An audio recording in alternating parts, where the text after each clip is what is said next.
Hello everyone, and thanks for joining us to mark the 10th anniversary of Geary, the Get It Right initiative. I've used the phrase all about the money from the song Price Tag, have you got it? Just to grab your attention. If I had said it's all about the processes, I'm not sure I would have piqued your attention. My name is Emer Murnaghan. I'm the Innovation Director for Graham Construction. So I studied civil engineering back in the mid-1980s, very much last century, and was probably quite unusual. There were 8 females out of 80 students in my year. So looking back, I was probably a bit of a novelty. I'm delighted to say this is changing, albeit slowly, but that's a whole other presentation. When I graduated, I joined a consulting engineering business and was very quickly sent out on site as part of the resident engineering team. If I'm being honest, my senior line manager did not think women should be engineers, but that was not the case with the site-based team.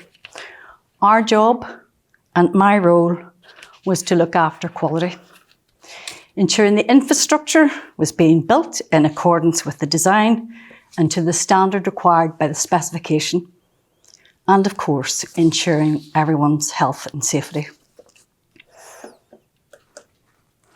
So my first real test happened on a wet Friday afternoon.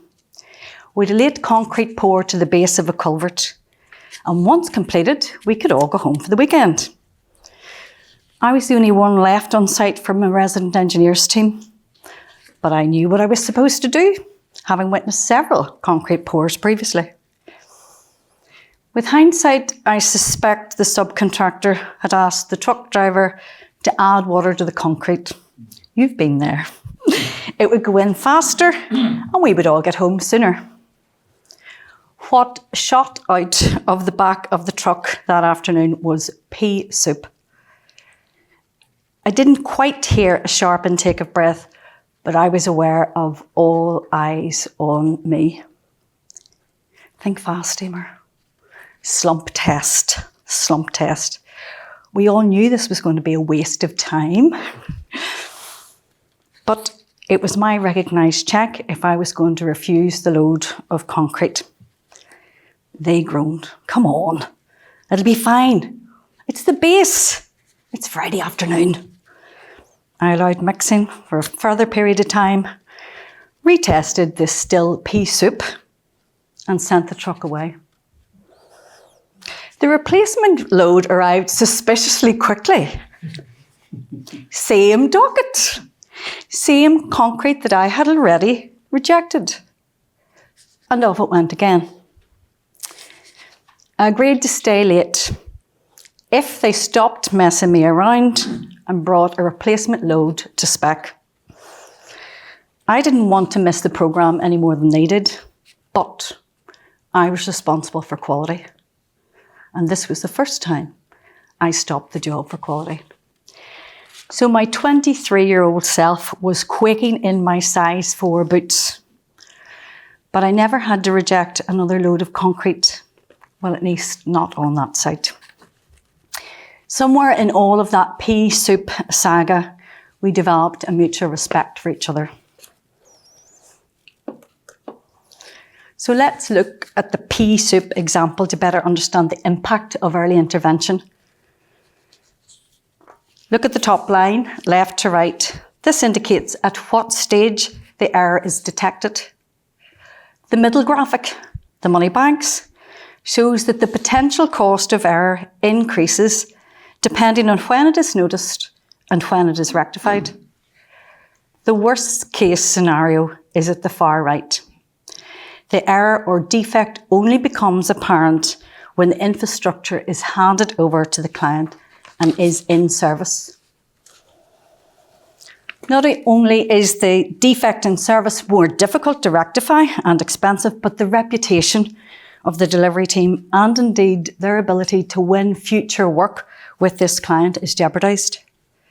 This has a huge impact on the future profitability and hence sustainability of the organisation.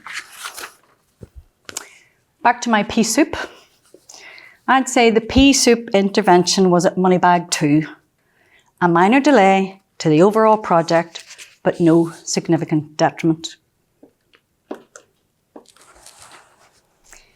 You might find this hard to believe, but this slide shows a selection of phrases that I've heard and continue to hear in my career. I hear lots of quality professionals talking about getting the quality right, but not often enough do I hear the drive for quality first coming from the leaders across the industry. Would good enough be okay in the airline or medical profession? Then why do we, in the infrastructure industry, think it's acceptable? Well, that's just the way it is, Emer. Really? Not if I can help it. So you will appreciate why I was more than ready to get involved with the Get It Right initiative to make change happen. This early call to action from Gary attracted mostly contractors, which is not surprising as we were getting blamed. And if I'm honest, we also suspected that error was probably costing us more than we were prepared to admit. The initial research cited poor communication as one of the key root causes of error, and that was all forms.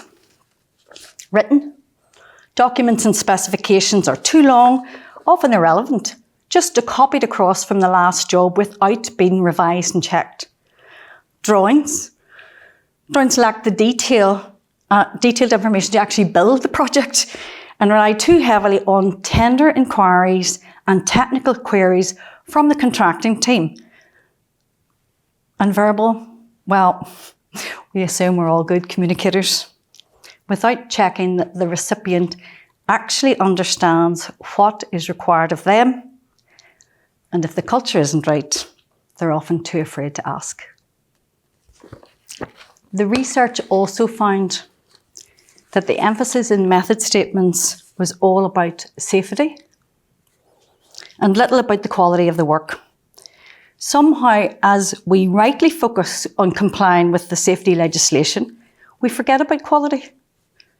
Or we assume that people know what they're supposed to do. Well, the Gary research dispels this myth. And so, lesson 1 is written on the slide. Don't make assumptions. Find the courage to ask questions and to express what you really want to know and understand. Communicate to avoid misunderstandings. And to effectively do that, we took our lead from the emergency services. In relaying emergency messages, the receiver of any communication is trained to repeat back to the caller what they have communicated. This gives the caller the opportunity to confirm that what they have communicated has been correctly understood.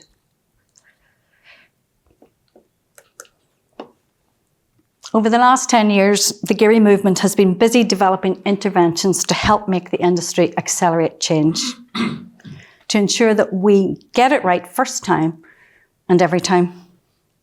We have a suite of training programs, guidance documents and tools to help reduce and hopefully eliminate error.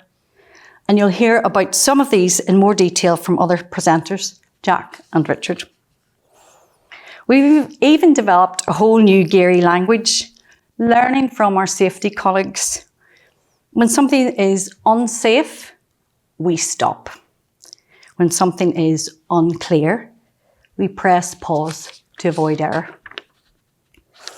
We've also learned from the aviation industry where simulation and digital rehearsal is business as usual. Our read across from this is to first build it in your brain. To know and understand what you're going to do, how you're going to do it, and who else is going to be involved before you head out on site.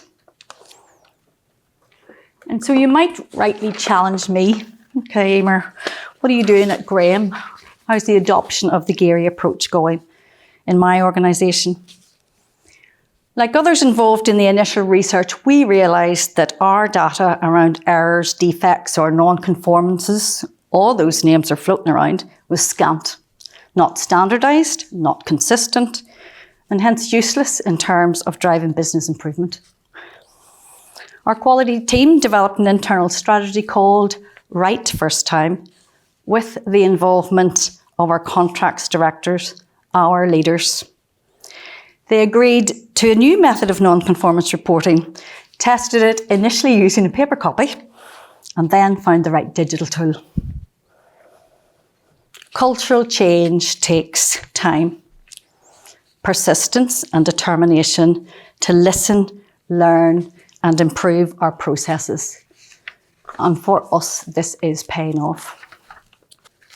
We now have sufficient confidence in the data to know there is a significant amount of money being spent on putting things right.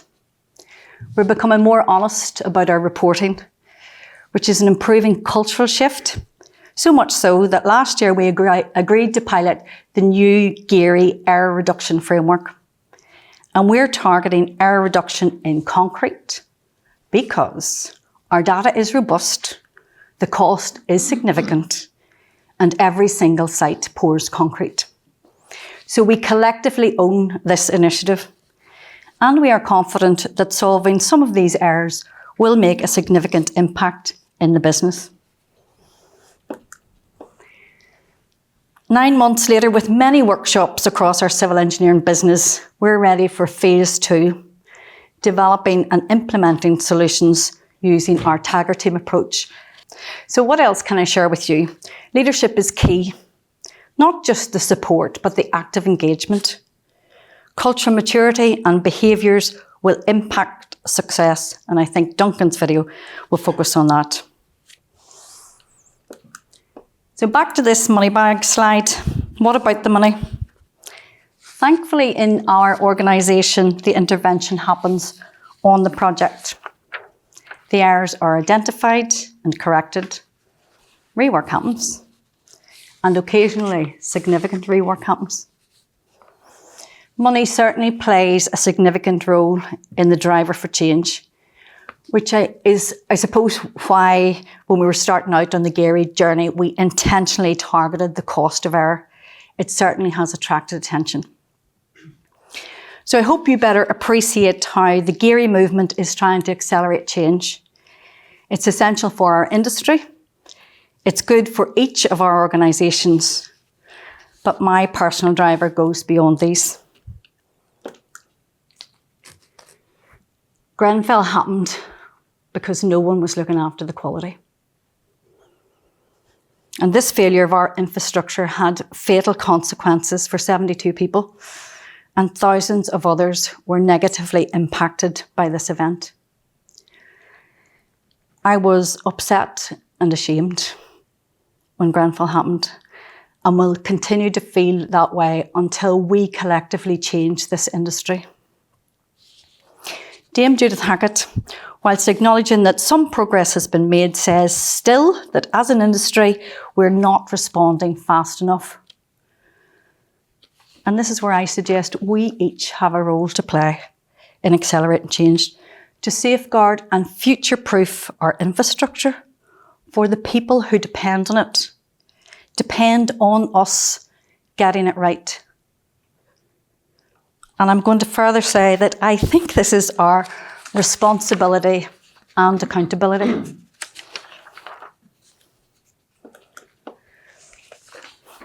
But I want to finish on a more positive note and a call to action to each of you, each of us. 3 things. Find your voice, ask questions to avoid error, speak up to get it right. Thanks for listening.